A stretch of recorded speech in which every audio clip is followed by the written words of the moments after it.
Bonjour à tous.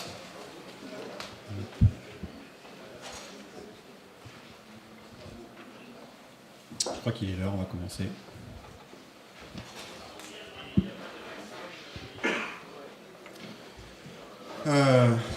Faisons connaissance un petit peu. Donc moi je me présente, je suis David Gageot, je suis développeur advocate chez Google. Je travaille sur les aspects containers, containerisation, Docker. J'aimerais bien savoir dans la salle qui utilise Docker. Qui utilise Kubernetes. Déjà moi. Alors, la plupart des outils que je vais vous montrer travaillent avec des conteneurs, mais sont destinés surtout aux personnes qui souhaitent déployer sur Kubernetes. Malgré tout, ça peut, même si vous n'utilisez pas Kubernetes, ça peut vous intéresser.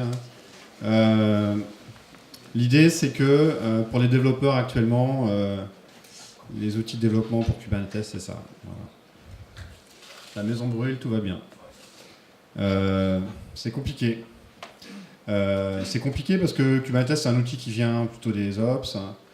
Et tout à coup, les devs, on leur dit, ah voilà, maintenant il y a tout ce nouveau monde, il faut essayer de comprendre plus ou moins. Certains développeurs essaient de faire abstraction, de faire du code, et puis un jour il y a quelqu'un qui va faire un Dockerfile, et puis un jour il y a quelqu'un qui va le déployer sur Kubernetes. D'autres essayent de tout comprendre, et là, en essayant de comprendre, on gagne beaucoup, et en même temps, on se rend compte qu'il y a beaucoup d'outils, de concepts, de choses nouveaux, c'est un peu compliqué, et on en est là pour l'instant. Donc moi, ce que je vais vous présenter, c'est une série d'outils qui sont tous open source. Tous ceux que je vais vous montrer ont été initiés par Google. Chacun essaie de résoudre un petit bout du problème. Et en les combinant, ça peut vous donner une boîte à outils assez efficace. Mais c'est à vous de voir comment vous voulez les combiner. L'idée, c'est, je ne vais pas vous proposer un gros framework, un gros truc, c'est des outils et vous les utilisez ou pas selon les problèmes que vous rencontrez vraiment dans la vraie vie. Le premier problème qu'on rencontre, c'est quand on veut déjà déployer du code sur Kubernetes. Donc là, j'ai un tout petit programme en Go, c'est du Hello World. Si vous faites du Java, ça ne va pas vous sembler trop illisible. C'est un programme qui écrit Hello World toutes les secondes, d'accord. Si je le lance en Go, ça fait ça. J'ai rajouté un Dockerfile. Ça, c'est pour construire mon application dans une image Docker.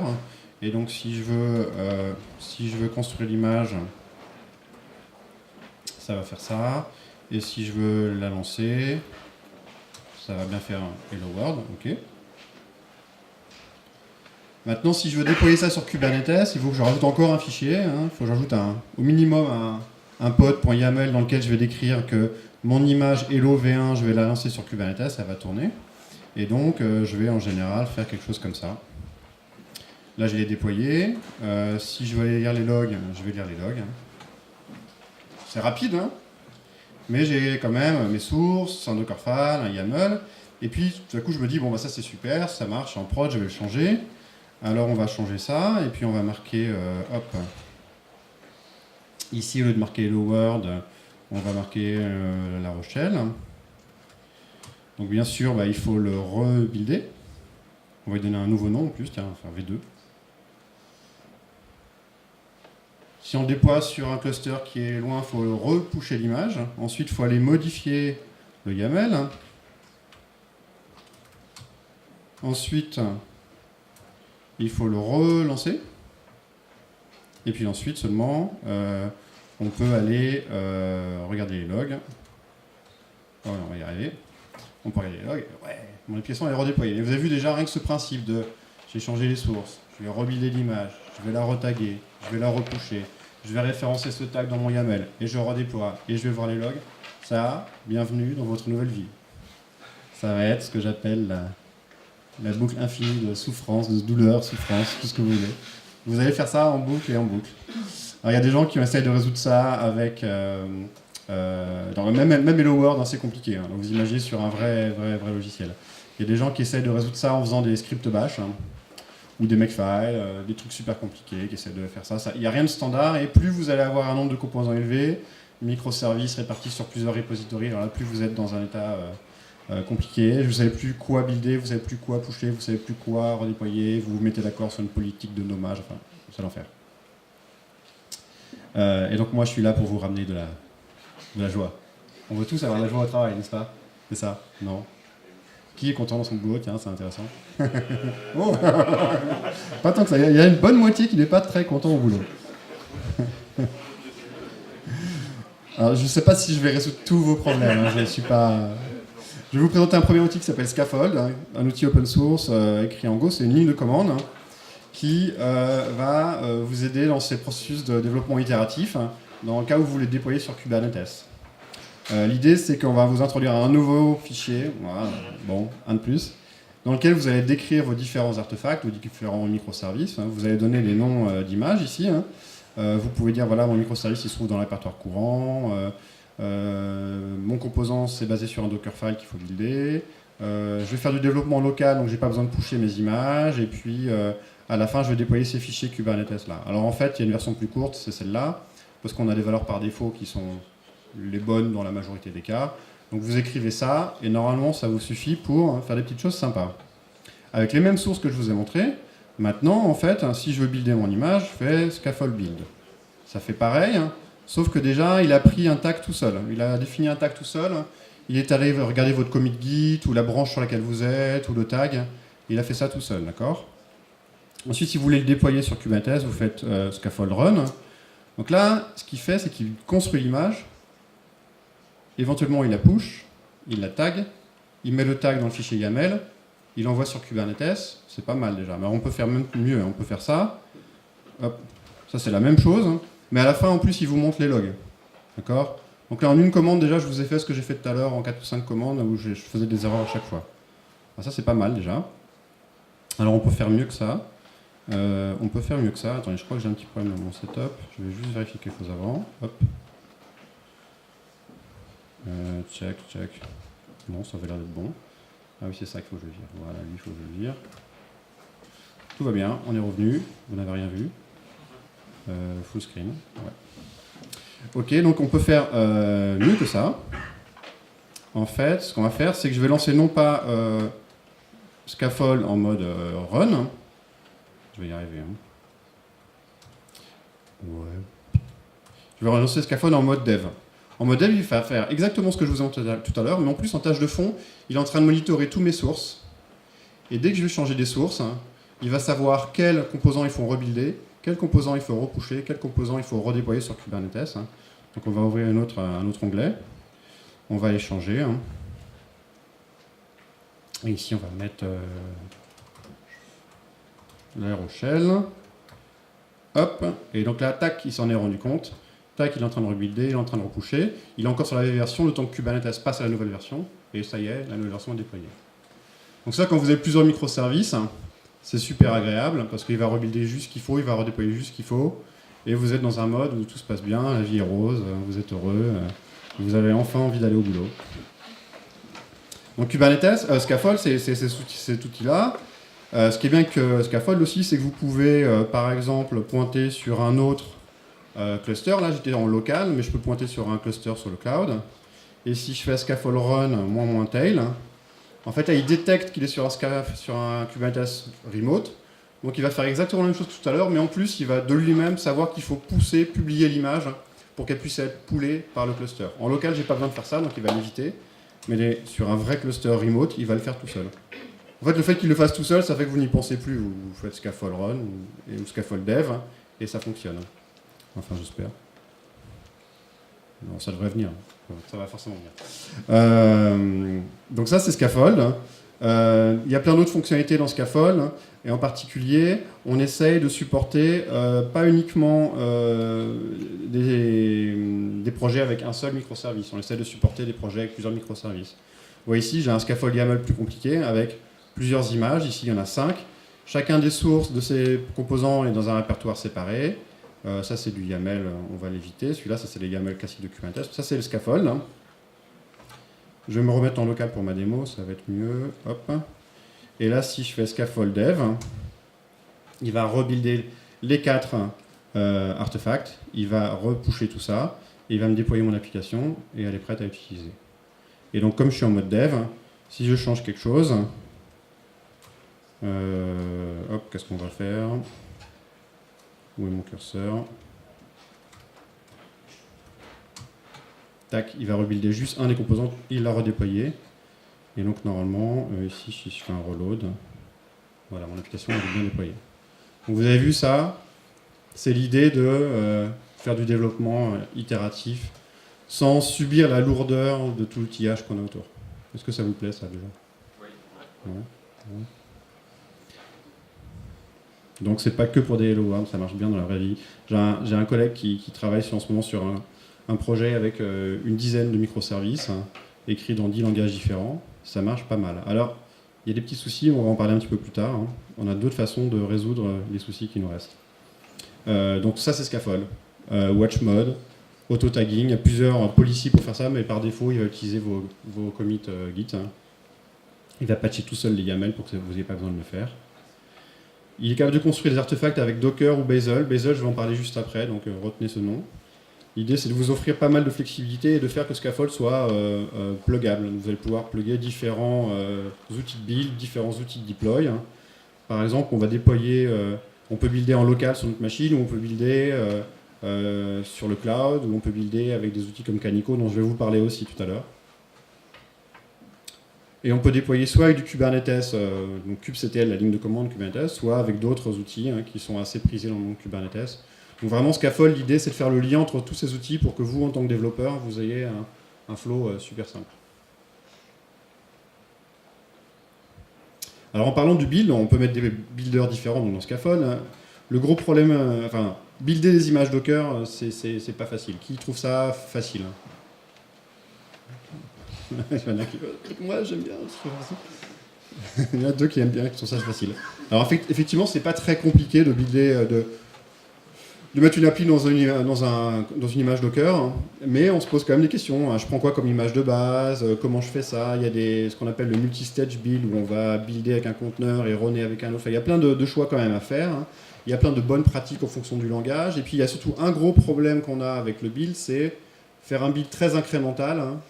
C'est assez compliqué. En général, quand on change un petit bout, un caractère dans les sources, on se retrouve avec un build qui prend vachement de temps. Ça, je vais vous le montrer. Mais le premier truc que vous devez faire, c'est déjà savoir quelle image de base vous allez utiliser pour vos images Docker. Un outil que je vais vous montrer, c'est Distroless. Distroless, c'est quoi? C'est assez simple, en fait. C'est une série d'images de base choisies, construites par Google pour utiliser pour vos propres images. Le point le plus important à retenir sur ces images, déjà elles sont petites, mais en plus elles vont augmenter la sécurité de vos images, parce qu'en fait elles vont réduire la surface d'attaque. Dans vos images, vous aurez le moins possible de composants. En fait, vous allez avoir uniquement votre app, ses dépendances, et c'est à peu près tout. Vous allez avoir... Il n'y a pas de package manager. Hein. Vous savez, normalement, une image Docker, on construit from Ubuntu, from Debian, from Alpine. Là-dedans, il y a toujours un package manager.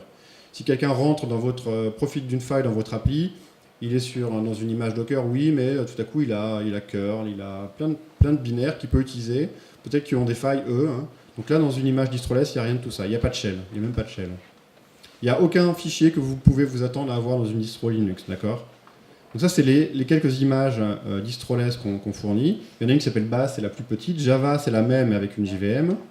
Python, c'est la même avec du Python. Node, pareil. La distro base, elle est intéressante, c'est vraiment pour des langages qui permettent de construire des binaires qui la plupart du temps sont compilés statiquement. Donc par exemple Go, on peut compiler complètement statiquement ou presque complètement, et ça c'est une image qui est assez agréable. Il y a une libc, il y a tout ce qu'il faut pour faire du SSL, et puis il y a 2 fichiers en plus, il n'y a rien d'autre. Tout ce que vous attendez à avoir sur un Linux, vous n'avez pas tout ça. Et vous dites, mais comment je vais utiliser ça? Ça a l'air assez compliqué. Petit exemple avec du Go. Ici, je dois avoir un Dockerfile, tout bête. Ça, c'est ce qu'on appelle un multi-stage build. Je ne sais pas qui vous connaît le multi-stage build en Docker, un petit peu quand même. L'idée, c'est plutôt que d'avoir un seul from dans mon Dockerfile, j'en ai plusieurs. Hein. Donc j'ai plusieurs étapes, plusieurs stages. Le premier stage, là, j'ai une image qui est très grosse, qui contient le compilateur Go. Dedans, je vais copier mes sources et construire un binaire. Et j'ai un deuxième conteneur qui vient en fait jeter le premier, mais juste prendre à l'intérieur l'application compilée et la coller dans une Alpine dans laquelle il n'y a que Alpine. Donc déjà, j'ai plus le compilateur Go au runtime. Ça n'utilise pas encore Distroless, mais c'est déjà une bonne pratique. Avec Distroless, je peux faire encore mieux que ça. Hop.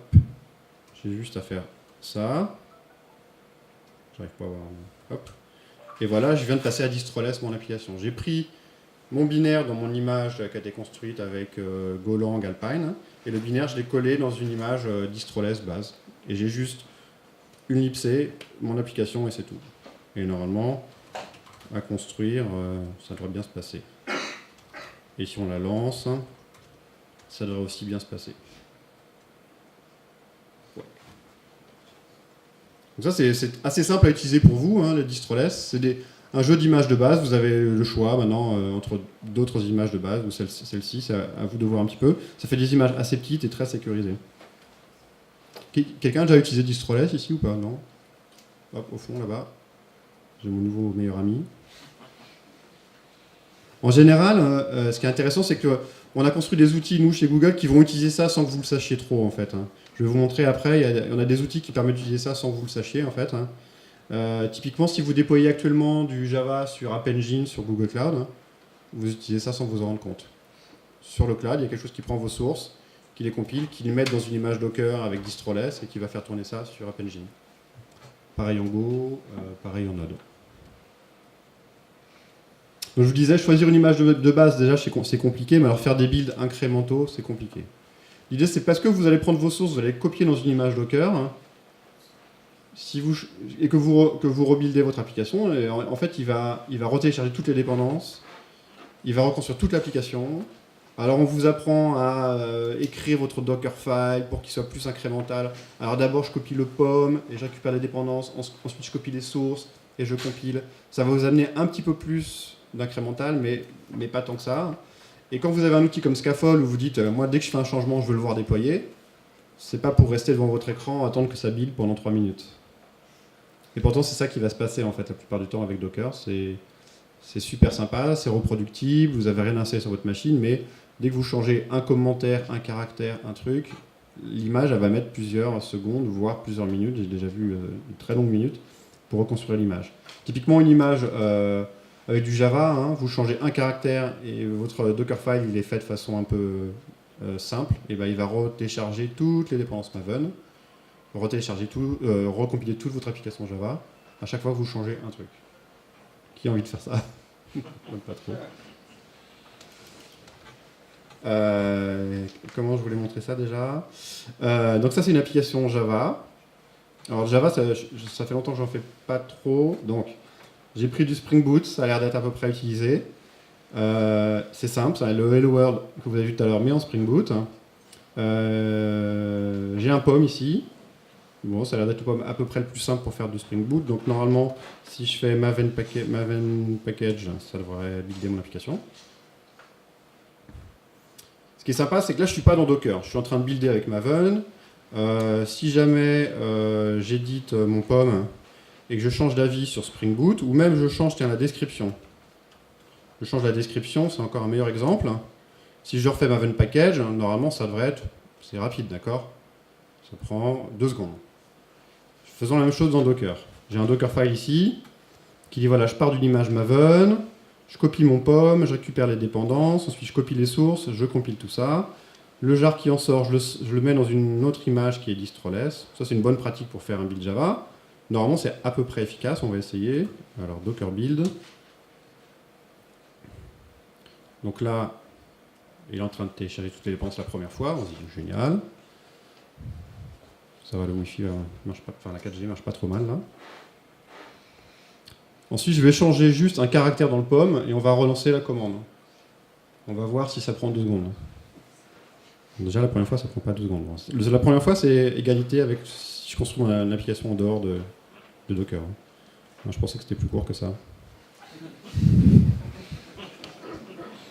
Ouais, je pensais que j'avais déjà fait avant. J'ai un script néanmoins qui est censé le faire avant la présentation. Voilà. Autant pour mon script. Allez, quand même. C'est incroyable le nombre de trucs qu'on télécharge dans mon Java quand même. Et on se demande après pourquoi je fais plus de Java. En fait, quand j'ai pris ce projet et que je l'ai passé, j'ai essayé de voir un peu toutes les dépendances qui étaient téléchargées pour le passer sur un autre outil de build qui s'appelle Bazel. J'ai constaté que c'était vraiment incroyablement... on télécharge beaucoup de choses. Ça n'arriverait jamais avec NPM, ouais. Donc là, voilà. Là, ce qui est bien avec Java, ce qui est bien avec Docker, c'est cet effet-là. C'est je relance le même instantané. Rechangeons le pomme pour voir. Rechangeons le pomme pour voir. Oui, j'avais oublié un point d'exclamation, d'accord. Je rebuild. Et c'est reparti. On y va. D'accord. Et là, il n'y a rien, je peux rien faire. Je peux rien faire dans Docker Build pour corriger ce problème-là. Il n'y a rien à faire. Là, ici, ce que j'ai fait de mieux, c'est découper en d'abord le POM, ensuite les sources. Ça veut dire que si je change que les sources, il ne va pas retélécharger toutes les dépendances. Mais par contre, les dépendances, il les télécharge pas ou toutes. D'accord. Un outil que je vais vous montrer, c'est Bazel. Alors Bazel, je mets un gros warning que je vais dessiner à la main, attention. Bazel, c'est compliqué. Ça résout plein de problèmes dans plein de boîtes, hein, mais c'est compliqué à adopter. Hein. Si vous avez vraiment des gros problèmes de build qui sont lents, qui sont durs à reproduire, qui sont multilangages, multi-repos, ce que vous pouvez regarder Bazel. Hein. Des boîtes comme Dropbox, elles utilisent Bazel, ils en sont ravis, ça a changé leur vie. Chez Google, nous on utilise l'ancêtre de Bazel qui est Blaze. On a un monorepo qui fait plusieurs terras et tout est buildé avec l'équivalent de Bazel. Il y a une extension de Bazel qui s'appelle les Rules Docker. L'idée des Rules Docker, hein, c'est qu'on va être capable de profiter de ce système de build extensif qu'est Bazel, hein, et on va l'utiliser pour construire des images Docker.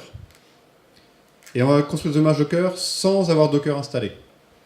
Vous me dites, mais c'est bizarre ça. En fait, il faut savoir qu'une image Docker, qu'est-ce que c'est? Une image Docker, c'est des couches, des layers. Chaque layer, c'est quoi? En gros, c'est un zip, c'est un tarball.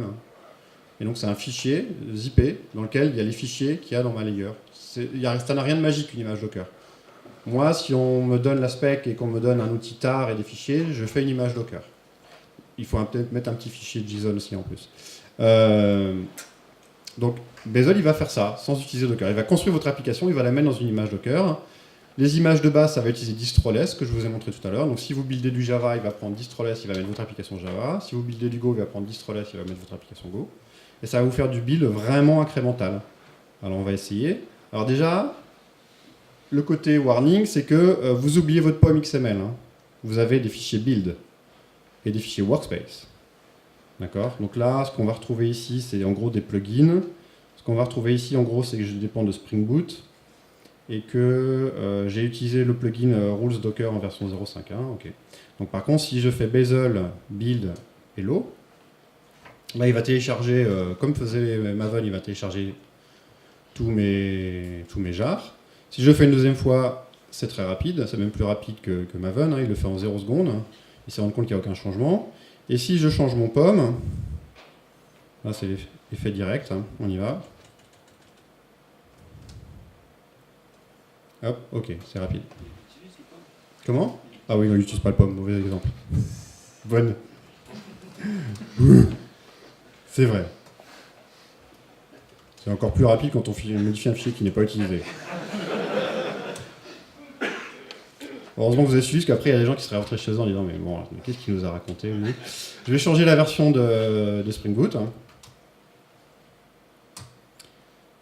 Donc là, il retélécharge juste ce dont il a besoin, pas toutes les dépendances, juste ce dont il a besoin, et il va faire le jar à la fin. Donc là, j'ai un build vraiment incrémental. Hein. Et à la fin, ça produit une image Docker. Parce qu'en fait, si vous faites Bazel Run, vous allez voir, il va prendre l'image Docker qu'il a faite, il va l'envoyer à Docker, et il va faire un Docker Run, et mon application fonctionne. C'est une application Spring Boot.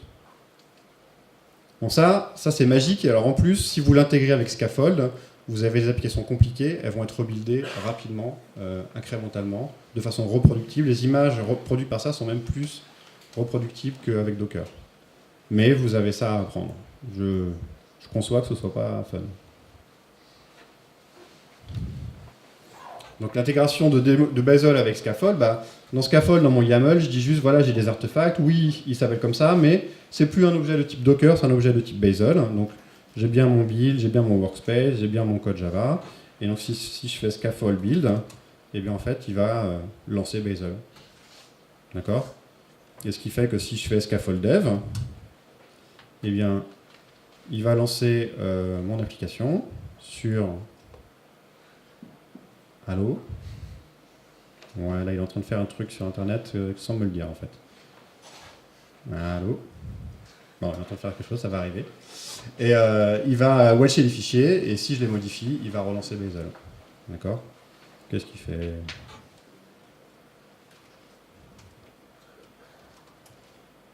Il fait des choses. Bon. Il fait des mots. Ok? En tout cas, ça marche très très bien dans la vraie vie. Donc ça, c'est Bazel. Ça vous permet de construire des images Docker sans Docker. C'est plus marrant. C'est très incrémental. Ça supporte plein de langages. Ça supporte des projets gigantesques.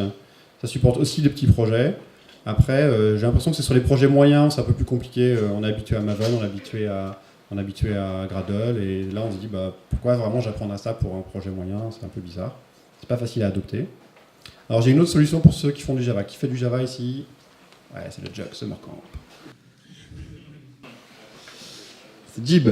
Qui connaît Jib? Ah, on a mal fait notre boulot. Là. Jib, comme Java Image Builder. L'idée, c'est que c'est un plugin, bon, ça doit être marqué en plus, hop, plugin Maven et Gradle, qui permet de construire des images Docker à partir de vos sources Java, sans rien changer de vos habitudes. Vous prenez votre projet Java, il a un POM, ou il a un truc en Gradle, je ne sais plus comment ça s'appelle, vous lancez la bonne commande qui va bien, avec le plugin Jib, il va prendre votre application Java, la builder et faire une image Docker à la fin. C'est un peu la même idée que Bazel, ça utilise aussi distroless et ça va vous construire une image qui suit les bonnes pratiques Java, mais de façon beaucoup plus simple, sans changer vos habitudes. Je dis ça parce que l'autre jour, je tapais juste c'est quoi la meilleure façon de faire une image Docker pour Java, et puis je suis tombé sur ça. Je vous invite à regarder la petite barre de scroll ici, d'accord? Vous lisez tout, il faut faire ça, ça faut le faire dans cet ordre-là, ça faut pas le faire. Attention, si tu fais ça, ça va pas, ça c'est pas bien, ça c'est mieux. Je serais toi, je ferais comme ça. Ça c'est une bonne pratique, ça par contre ça marche pas. Ça c'est comment construire une bonne image Java avec Docker, d'accord? Donc une fois que vous avez lu tout ça, vous faites des super images Java avec Docker. Je suis sûr qui a envie d'apprendre tout ça. Alors c'est intéressant, mais je suis pas sûr que tout le monde ait le temps de faire ça, d'accord?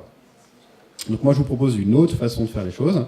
J'ai mon POM ici, j'ai mon Java ici, j'ai plus de fichiers, build, workspace, machin, Bazel, tout ça. Donc on est bien d'accord, si je fais maven package, ça doit fonctionner, d'accord? Mon application Spring Boot va être construite. Si je fais maven compile et que je lance ce truc-là, là, jib 0910 build, en lui donnant un nom d'image, en fait qu'est-ce qu'il va faire? Il va construire une application, le transformer en image Docker, pusher cette image Docker dans un repository et me rendre la main, et ça y est. Il a fait l'image Docker. J'ai pas écrit de Dockerfile, j'ai pas lu le guide des bonnes pratiques en 5 leçons, et ça m'a produit une image assez optimale en fait. J'ai juste la couche image de base, c'est distroless Java, donc c'est distroless base plus une JVM. J'ai une couche avec tous les jars de dépendance et une couche avec mon applicatif. Ça c'est les 4 layers Java, le Docker que vous allez avoir. Et donc normalement, si je change le POM, ce coup-ci, qu'est-ce qu'on a de beau ici? On va faire, tac, on va changer celui-là, là. Je sais pas, je l'ai pas testé ça, mais ça va marcher. Voilà, il a compilé sur votre machine, donc en fait, il va juste télécharger les jars en 2.04. Bon, je l'avais déjà fait, génial. Et à la fin, il me fait mon image Docker et il la pousse. J'ai pas de chance aujourd'hui avec le Wi-Fi. Ça va se faire. Voilà. Vous avez vu ça? C'est vraiment le meilleur de tout ce que je vous ai montré quand vous êtes dans le monde Java. J'aimerais bien vous dire la même chose pour du Go, pour du Python, du PHP, du Node. Je pense que ça va donner envie chez nous aux gens de faire des outils pour ces langages-là. Quand vous avez la chance, vous faites du Java. Donc je vous invite à regarder Jib. Ça évolue super vite et le but c'est que vous ayez comme ça une expérience super simple. Alors, dans la vraie vie, vous allez juste rajouter la version de Jib dans votre POM. Là, moi, je l'ai fait en ligne de commande dans le POM, et c'est bon. Qui ça intéresse, ça, ici? Comment? Oui, en fait, là, il fait même pas de jar, en fait, je crois. Regarde, tu vois, il fait... La commande qu'il va lancer, c'est Java-cp, les ressources, les classes, les libs. Donc, en fait, Jib, tu fais mvn compile, ça va compiler ton app. C'est que, alors ça je sais pas, c'est une bonne question. Est-ce qu'on peut faire ça aussi avec du Scala, des choses comme ça? Je pense Ça ne va pas être trop dur, en tout cas, il faut aller regarder sur le repo Jib. Mais effectivement, l'idée c'est des jars, des wars, des trucs un peu classiques. Je voulais dire autre chose, je ne sais plus. Voilà, c'est dit oui. Ce que je voulais dire, vous n'avez pas installé Docker sur votre machine, on est d'accord. C'est pareil, ça vous enlève un petit peu aussi de friction. Un truc que j'aimerais bien vous dire, c'est que c'est intégré dans Scaffold, et ça je ne peux pas vous le dire parce que c'est pas encore vrai. C'est in progress. Il y a un projet, on est en train de travailler dessus avec l'équipe Jib, parce que l'idée là, c'est que vous avez vos scaffolds, vous avez vos différents composants Java, vous faites scaffold run, et là ils vont les copier tous en parallèle, et puis les déployer, et ça arrive. Je vous ai montré avec Maven, il paraît qu'avec Gradle c'est encore plus impressionnant, parce que là vraiment le build est incrémental, il est super rapide. Bon, voilà. Un autre point aussi que je voulais adresser, c'est qui a essayé de builder des images Docker sur un cluster? Est-ce qu'il y a des gens chez vous qui font ça avec du Jenkins? Ou c'est toujours le même qui lève la main.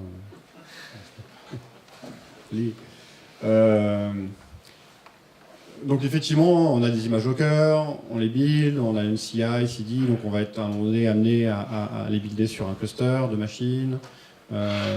Et là, en fait, vous allez regarder sur Internet, ça, vous allez chercher comment je build les images Docker sur un cluster, et vous allez avoir que des warnings partout en vous disant il y a deux solutions, les deux sont mauvaises.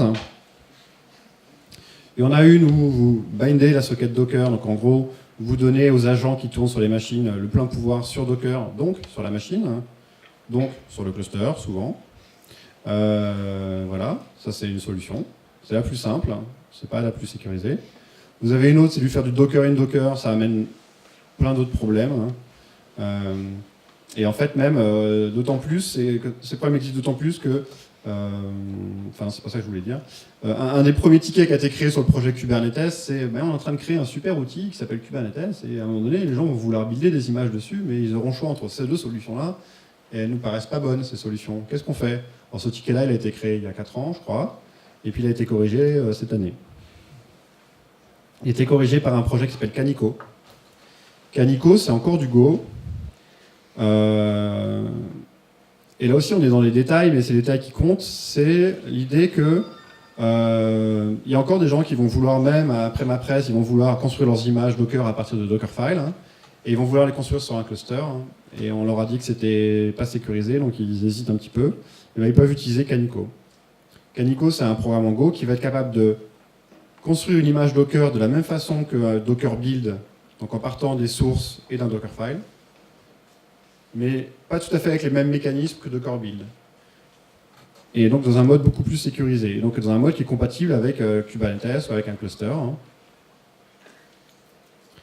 Et donc Canico, lui, va prendre les sources, prendre le Dockerfile, il va l'analyser lui-même sans demander à Docker, il va construire une image, et il va la publier. Il n'a pas, alors si, il y a un démon Docker, mais il va pas utiliser la socket Docker. Il va être dans un mode beaucoup moins privilégié en fait. Ça c'est faux, vous l'oubliez ça. Hop. Donc en gros, c'est une implémentation différente de Docker Build, plus sécurisée, compatible avec un cluster. Là, on en est dans les détails. En général, quand je parle de Canico, il y a la moitié de gens qui font ouais. Ça a l'air d'un petit peu du détail. Pour ceux qui administrent le cluster de build, c'est pas forcément du détail, d'accord? C'est la différence entre mon cluster est tombé parce que quelqu'un a eu accès à un moment donné. Et donc c'est très pratique pour construire sur un cluster Kubernetes et pas que. Moi je vais vous montrer comment Canico est intégré dans Scaffold. Scaffold, en fait, encore mon fichier YAML, toujours mon artefact Docker construit à partir d'un Dockerfile, déployé toujours sur Kubernetes. Et là, en fait, j'ai rajouté un profil dans Scaffold qui me permet de dire, quand je l'active, il va dire que le build ne se fait pas en local sur ma machine, il va se faire en remote, sur un cluster remote. Et pour ça, en fait, Scaffold va publier les sources dans ce bucket sur le cloud. Il va donner les droits à Canico d'aller les lire. Et Canico, lui, va prendre tout ça et va publier l'image. Alors, ça a l'air assez compliqué, mais en fait, c'est vrai que j'ai un cluster qui est loin. Comment il a accès à mes sources sur ma machine? Il faut que je les publie quelque part. Donc là, je les ai publiés sur GCS, qui est l'équivalent de S3 sur Google Cloud. Mais vous pouvez déployer sur S3, vous pouvez déployer partout où vous pouvez envoyer vos sources. Il peut aller les lire. Et puis après, lui, il va être obligé de publier cette image quelque part. Allez, on va essayer. Donc si je build en local, ça fait ça. Si je build avec le profil Canico, je vais aller pointer sur un autre cluster. On y va. Tac. Ouais, je parle à mon cluster qui a maintenant raté. Non, ça n'existe pas. Ça. Mon cluster, il a 3 nœuds, d'accord. Donc je vais parler à Scaffold. J'active le profil Canico. Et là, en fait, il va installer sur le cluster Kubernetes le temps du build Canico, qui va prendre les sources, reconstruire l'image Docker, la publier, et me rendre la main et s'arrêter du cluster, en fait. Donc j'ai vraiment lancé un job sur un cluster de façon sécurisée pour construire juste mon image. Et ça, c'est l'explication compliquée, mais dans la vraie vie, bah, vous faites scaffold build, quoi. Alors, le build dans le cas, vous avez vu, c'est plus rapide qu'un remote. Hein. Pourtant, mais ça, il n'y a pas de secret, il télécharge des sources, il publie, il n'a pas de cache et machin. Et voilà. Et donc là, j'ai mon image qui a été publiée. Donc normalement, si je fais un Docker pull de cette image et que je fais un Docker run, on va y arriver. Là, ça fonctionne. Tout ça pour afficher le world, vous allez me dire.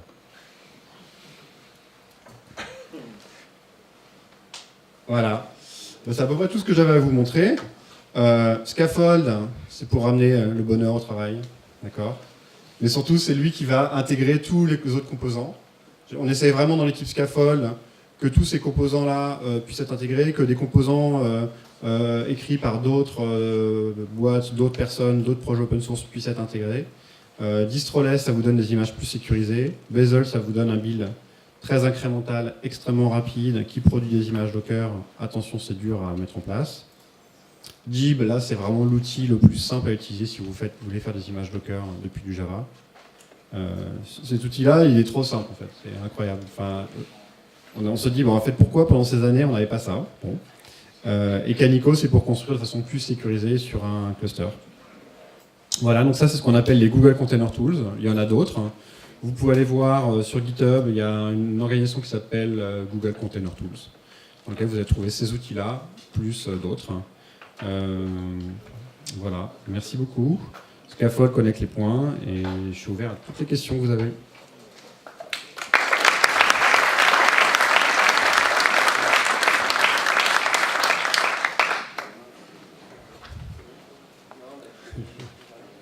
Oui, une question au fond, monsieur qui lève la main tout le temps.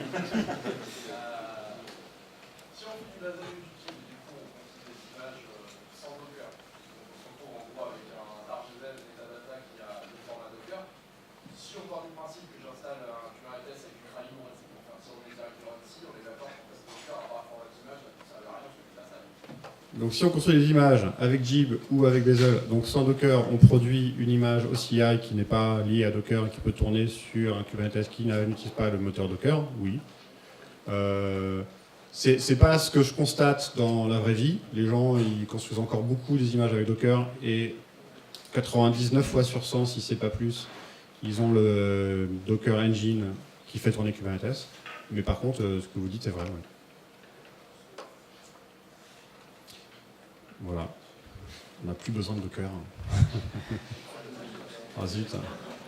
Oui.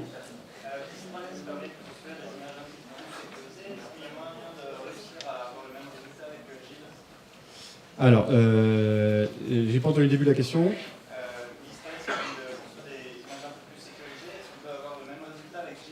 Alors, Distroless permet de construire des images plus sécurisées. Est-ce qu'on peut avoir des résultats avec Jib? Jib, oui, c'est des outils qui sont complémentaires et même Jib utilise Distroless.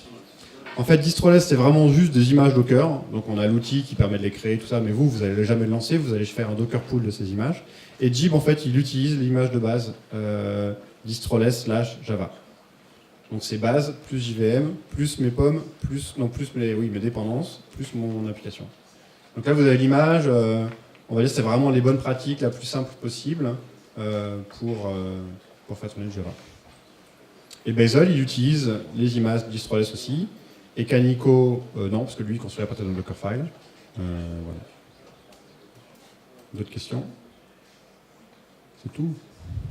Ah, ouais. Est-ce que j'utilise plus souvent Docker Swarm que Kubernetes? Oui. Est-ce que ça vous semble pertinent de dire que Scaffold, ce serait un peu l'équivalent de Docker Compose? Est-ce que Scaffold, c'est l'équivalent de Docker Compose? Un petit peu. En tout cas, voilà, on a travaillé... les développeurs de Scaffold aiment tous Compose. C'est un outil qui est vraiment sympa, Compose. En fait, moi j'ai travaillé chez Docker pendant 2 ans et donc j'ai travaillé sur Compose. Et c'est vrai que quand je suis arrivé chez Google sur Scaffold, j'ai vu tout de suite qu'il y avait du potentiel parce que ça ressemblait à l'outil que j'adorais. Le format de fichier, il est assez simple aussi. Il est beaucoup plus ouvert parce qu'on peut utiliser des builders différents, des déployeurs différents. Mais dans le principe, c'est ça. Et maintenant, ce que j'aimerais bien voir moi dans Compose, c'est du Compose, je sais plus, c'est up, --, watch. Ah, ça, j'aimerais bien voir ça. Et en fait, ce watch mode là qu'on a rajouté dans Scaffold, c'est un truc qui marche vraiment bien. Pas sur tous les projets, parce que quand les images sont longues à compiler, à builder, c'est pas aussi agréable que pour mes démos. Mais sur des projets moyens, ou si on touche à un microservice petit parmi beaucoup, ça marche super bien. Et j'aimerais bien voir ça dans Compose. Un truc qu'on a essayé à un moment donné, c'est de prendre un Compose file hein, et de dire, bah, Scaffold, tu connais ce fichier, tu sais le lire. Hein. Finalement, oui, il y a des services. Tu vas le convertir en YAML Kubernetes avec des outils comme Compose avec un K ou comme l'outil fourni par Docker et ça va marcher. Et puis on a arrêté de le faire parce que c'était pas complètement notre cœur de cible, voilà. Mais ça ferait du sens. Ça marcherait. Il y avait une autre question là-bas. Juste un avis par rapport à l'outil téléprésence aussi qui permet Ouais. d'exécuter par rapport à du Scaffold. Ouais. Un avis donc de ma part, c'est ça, sur ce téléprésence. Téléprésence, ça permet de travailler effectivement en local, avec des sources locaux, et un cluster remote sur lequel on déploie. Alors je ne sais plus si ça fait la synchronisation de fichiers ou si ça fait carrément de la connexion entre ton microservice local et les autres microservices, c'est ça, je crois? Ouais, enfin, ça fait un petit peu de magie, qui fait qu'on peut travailler avec un cluster remote comme s'il était local. Hein. Et ça marche pas mal, on a des gens qui nous donnent plutôt des bons retours. On est en train d'essayer de faire un truc un peu similaire dans Scaffold, plus simple, hein, qui demande un setup moindre, en particulier pour tous les langages interprétés, où on n'a pas besoin de rebuilder les images à chaque fois. On voudrait avoir les sources en local, travailler sur un cluster remote, on change les sources, on est en mode watch, et lui il synchronise les fichiers, il nous expose les ports en local. Déjà dans Scaffold, je ne vous ai pas montré là, mais quand je fais un Scaffold dev, que je sois en local ou sur un cluster remote, en fait, il fait du port forwarding, il m'expose tous les ports de mes services en local. C'est que je me rends même plus compte que je suis en train de travailler en remote, en fait, à part peut-être un peu la latence. Et quand j'ai des images avec des langages interprétés, pour l'instant, c'est un peu lent, mais ça, on essaie d'adresser. Donc, on regarde ce qu'ils ont fait et on essaie de faire mieux. De la même façon, il y avait un autre outil qui existait avant que Scaffold qui s'appelle Draft, fait par des gens qui sont maintenant chez Microsoft. Et ils ont cassé toute leur architecture technique quand Scaffold est arrivé, parce qu'ils ont reproduit le même mode comme ça en CLI, simple. Hein. Donc je pense qu'on a un truc avec Scaffold qui est assez plaisant, facile à utiliser. On essaie de rajouter des fonctionnalités. J'ai un peu divagué, mais...